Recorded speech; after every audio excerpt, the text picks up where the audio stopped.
Ụmụnne m na ụmụnna m ele ọtọ nọrọ unu nwekwarechi. Ọ nwanne ọnụ nwaanyị mba nnọọ awụchashialanụ m eye. Ụmụnne m obi kelugbu ihe m na-akụrụ unu ngalugbu ene. Ama m ọtọ ọrụ m arụ.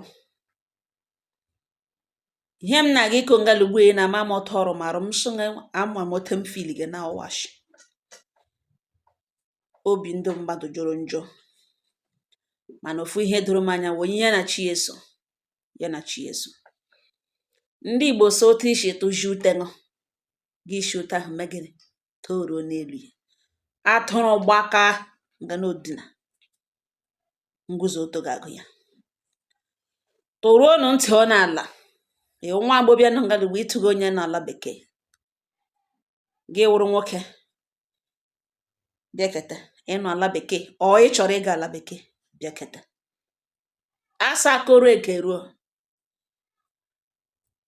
Agha na-eri nwa ngwọrọwụ ka a na-ama ha ọkwa ya.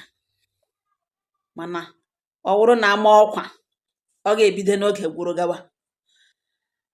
Anụ m otu nwanne anyị nwoke akpọ m na fon sị m nwaanyị mba nọ m za. Ya sị m were ihe mgbo ya na-akụrụ m gbotowa ya ka ụmụnne anyị na-ala bekee ma ndị ke nọ na Naịjirịa ka ha hụ leruo anya n'ihi na ndụ ya dị taa nọ naanị Chineke nna bi n'eluigwe. Ya gaa n'iru sị m na ya nọ ala bekee USA to be precise. Na ya nọ na years ebe ahụ. Mgbe ya gara ọhụrụ na mara na mgbe young boy na-achọ ụzọ ya. Ya erute ebe ahụ na dakarara nwaanyị onye ọcha. Nwaanyị onye ọcha nyekwere na ya akwụkwọ. Ya na ya abụọ ebido mewe. Na nwaanyị onye ọcha dịkwanụ good. Not the humble, not the respectful. In fact, na ọ dị iche. Nwaanyị onye ọcha nwere nsọpụrụ. Na ọwụhụ ndị a na-adọ right. Na ya na nwaanyị onye ọcha lụọ na USA. Nwaanyị onye ọcha mụọra ya ụmụ abụọ. Nwoke abụọ, ụmụ okorobịa abụọ, ụmụ ọma ọ mụrụ. Mana mmara nanụ asị onye isi ojii mgbe niile ya lụkwanụ. Mmanya si ya that na ya dịkwa nwaanyị ya ji na ya elekwe nwaanyị lụọ na Naịjirịa. Na ya elekwe nwaanyị lụọ na Naịjirịa. Otu a ka ha megidere ha enwetere ya nwaanyị. Ya hụkwanụ the girl like ya. Gwa the girl that na adị ama ama na ya alụọla nwaanyị onye ọcha ya na ya bi na Amerịka. Na ya na ya abụọ bi. Na ha agbasabe. Na ha ka bi together. Na ya na abụọ rezigo ụmụ nwoke abụọ ha mụrụ. Na mgbe ya gbagotere ọhụrụ na ọ ya nwa ka eji nweta akwụkwọ. Ọ dịkwanụ na-enye nsogbu. Na ọ na-atọ ọbatago ugbu a ihe eji na-agwa ya wụ ka ọ hapụ iwe echi ọkpọ ya. Ọ ga-enweta ọsọ nwa. Na ya sị ka ya gwa ya gwa na ọ ga-aga nabata ya si yes.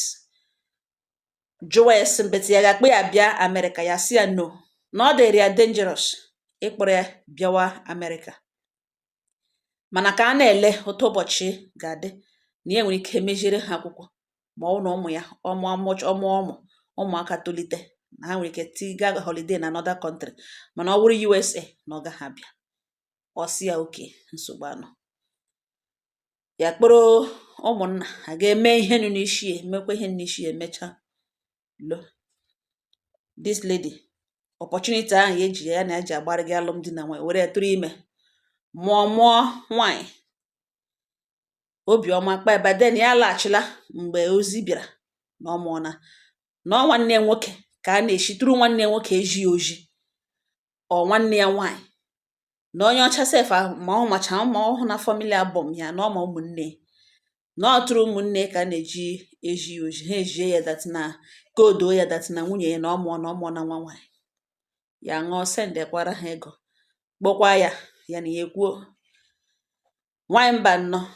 Ya lọta ka ya lọtara after 3 years ka ya hụkwanụ ada ya nwaanyị anya. Nlọta anọ na ya lọtara nwunye ya tọrọ ha ime mụọ ha ejima abụọ nwaanyị. Mere ya ụmụ nwaanyị atọ nwunye ya mụrụ ya. Ka ya lara that one la. O ruhu 3 months. Ha eshi Amerịka ndị ụzọ ụlọ anyị nọ USA nọ na meeting obodo ha. Eshi Amerịka bulata nwanne ha nwoke. Ihe kpatara na eji bulata ya wụ na ọ lụrụ nwaanyị na Naịjirịa, onye ọcha ya na-ebi o jiri nweta akwụkwọ. Enweghị onye ma onye kpọrọ ya na-enye onye ọcha information na o jikwere lụọ nwaanyị. Unu amara nanụ kpọọ mee kọl ahụ, a na-ele na ọ nwunye mere that call, nwunye ya goes ọwụ ya. By then nwanne ya nwoke amahụ, in fact ọ baịna n'ime ihe ọ naghị apụtali. Mbata ọ batara, onye ọcha jụọ ya straight question na nwaanyị ya na Naịjirịa mụrụ nwa ọhụrụ na ọ dị aware of that. Nwanne ya nwoke aghọlighị onwe ya ada n'ihi na ajụjụ a bịara by sudden. Ọnụ ọ wepụtara sị I can explain. Onye ọcha were egbe gị nụ kadu gbagbuo ya, gakwa gị ripọtụ. Ha na-ahụta na ọ deceit. Otu aka ha siri buru ozu nwanne ha bulata, na nwunye ya sochara bịa the burial, na nwunye dịcha aware of these things. Ọ ya ka nwunye emechara burial, onye ọbụla alaghachikwa US.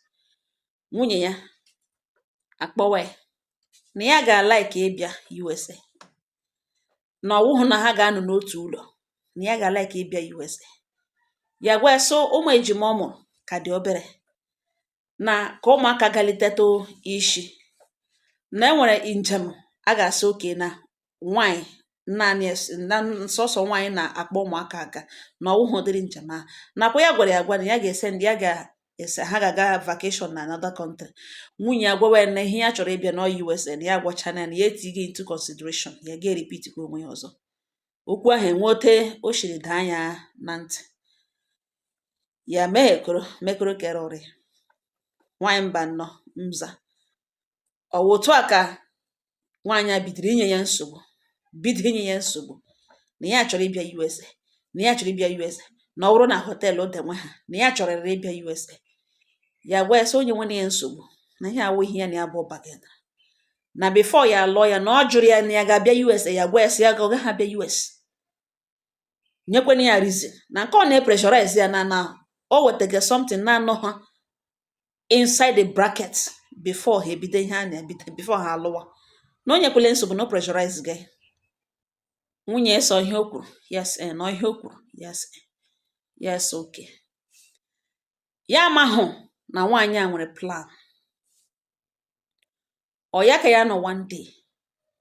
Ya amahụ na mgbe a ya lọtara, ọ dị wa ya na-alọta, na nwunye ya achọọla wee ọpịrị nọmba onye ọcha, nwaanyị onye ọcha ya na ya kabi, wụkwanụ the mother of his 2 sons. Na nwunye ya gara na phone ya gaa kọpịrị nọmba this lady, n'ihi na ya echetara mgbe ọ si ejikwana ya do ọma ọhụ na picture onye ọcha. Mgbe ya lọta, ya na-alọta ọhụ na picture the lady, hụkwa na ụmụaka ọ mụrụ ha, na-ajụ ya sị ihe ọwụ nga ha bi, ihe ọwụ ụlọ ha na US. Ya CS. So ọma exactly what the white woman looks like.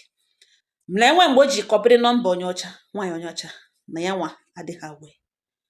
Mgbe o bidoziri threaten ya na ya chọrọ ịbịa US, na ya chọrọ ịbịa US, na ya chọrọ ịbịa US, kama denwe na hotel, kama rentere ha ụlọ, this and that. Ya gwawe so naanị USA wụ the only country nọ na on this planet Earth. Na ya ka ụlọ dan ka ụmụaka galiteto, na ya chọrọ at least ụmụ ejima ahụ ruteto n'ọgụdụ 7 years. Kete tokwaranụ ha akpatala ụkwụtere ha agazie ya with ọ gaghị ebu ya aka. Ọ wụrụ Canada, ọ wụrụ other countries, ya ma na ya chi send ha in a blink of an eye, na ya ga-emeli ya. Ha gaa vacation, ha nọcha, ha lọta, nwunye na-agwa ya ma ọ wụhụ USA na ya na ha abịa. Ke ihe ya na ya bụ batụla, ya kpọọ oge nwa ya nkwanụ nne nwunye, gwawe sị ya lee ihe nwa ya na-emezi na ya aghọtagahụ this USA all of a sudden. Oge onye nwa ya gwawe sị na ọ dịkwa n'izi, na ihe nwa ya dige na ọ dị too much, na ọma the pen nọ behind nwaanyị lakpuru ya edo nwaanyị ahụ anya na die na nwaanyị ọzọ nọ. Ya nwa nwezie lonely night ebe ọ dị aware die na nwaanyị ọzọ nọ. No wee painful thing o. Well, na oloro ọhụrụ ka ugbo na ihe ọnụ megewo ihe ọrụ ọnụ mmakọ ọnụ na-eme, mana ihe ọbụla nwa ya sọ ihe a ga-eme ka obiọma kpaa ya. Na nwekwara n'ihe nọ nga na USA na ọ wee big country, nwunye ya si na US ka ọ chọrọ ịbịa and ọ ga-eme nwunye afọ ọdọ. Ọ gịnị ka o meg? Ọ nọ every ọnwụ na the whole house niile nọ na USA. N'ọbọsọ ọwụrụgodo US ha họteelụ denwe ya wụrụ na rentara ya ụlọ na nwaanyị onye ọcha ga-amakwanụ onye ka ahụ na-anọkwanụ ihe a na-asụ na oleso nweziri ihe ọzọ o mege na-awụhụ ihe ọ gwara nwa ya nwaanyị. Ya file na ihe a okwu ụmụ nwaanyị ya kpọọ oge nwoke wụ nna nwunye gwawe sị elekwe ihe nwa ya kwuru na enwekweghị nghọrị ya ghọrịrị nwa ya na ya gwara ya nke wụ eziokwu bifo abịa mewe ihe. Oge nwoke agwawa ya sị na ọ bụrụ na ọ hụrụ nwa ya n'anya o nwere ihe o jiri nwa ya kporo na nwa ya si ya chọrọ ịbịa USA awụhụ o kwesịghị iwe problem na ivu na Naijiria nga nọ na ụfọdụ ụmụ nwoke jicha nwaanyị ka abụọ nwunye ha ka isi ama na a gara rent chara ha ụlọ denwe ha ma o fokwa ihe ha na USA na ọ na nwa ya nwunye ese ọ chọrọ ịbịa na US wee ebe anya ya nọ na nwa ihe nọ dị a ele ihe ọ ga-eji send ha na kọntrị nọ n'ime.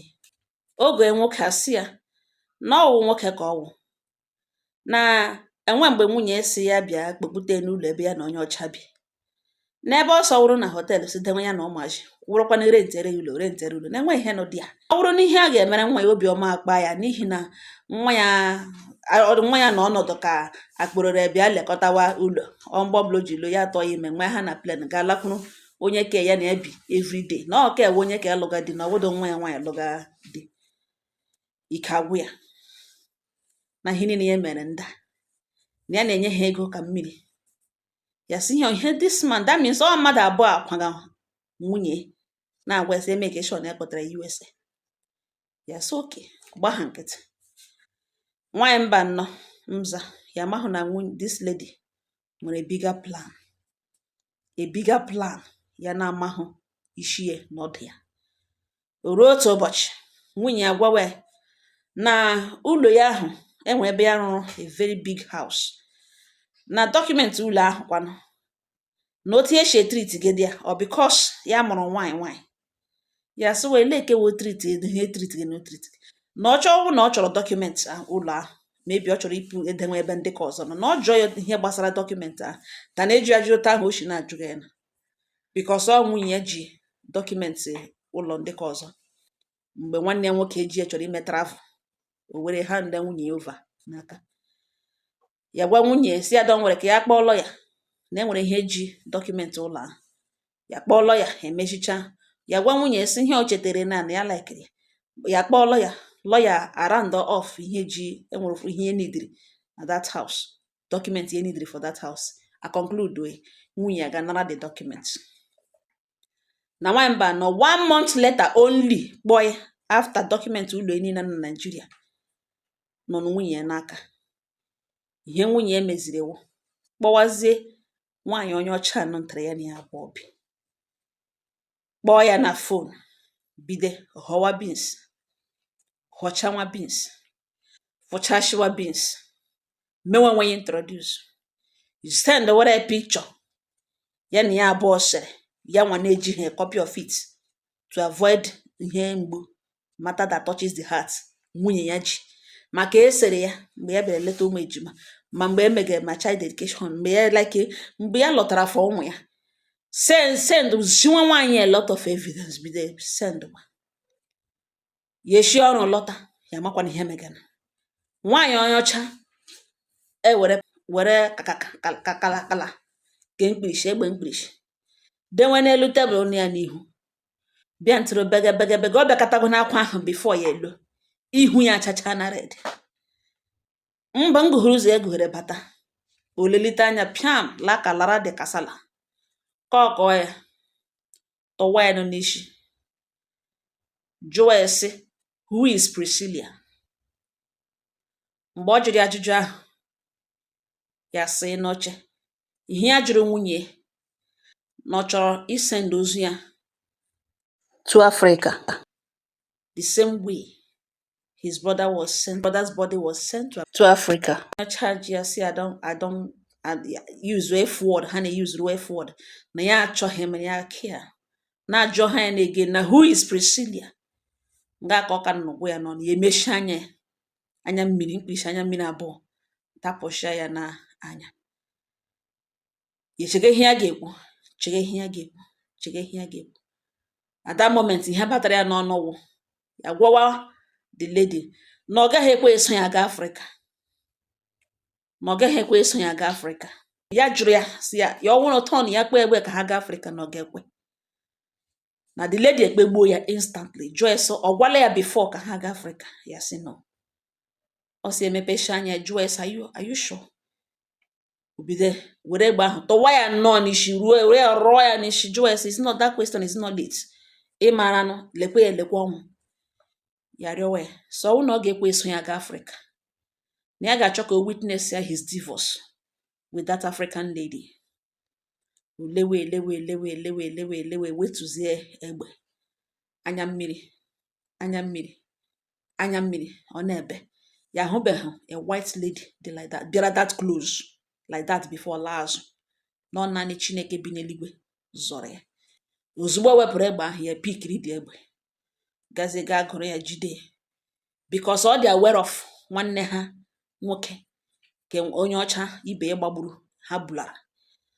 Ọ gwawa ya si ya na ya prepare for divorce, na ya ga-divorce but ya ga-egbu ya, and the reason ya ga-eji ya ga-egbu ya because of na ụmụ ya hụrụ ya n'anya too much, na ya ga-egbu ya.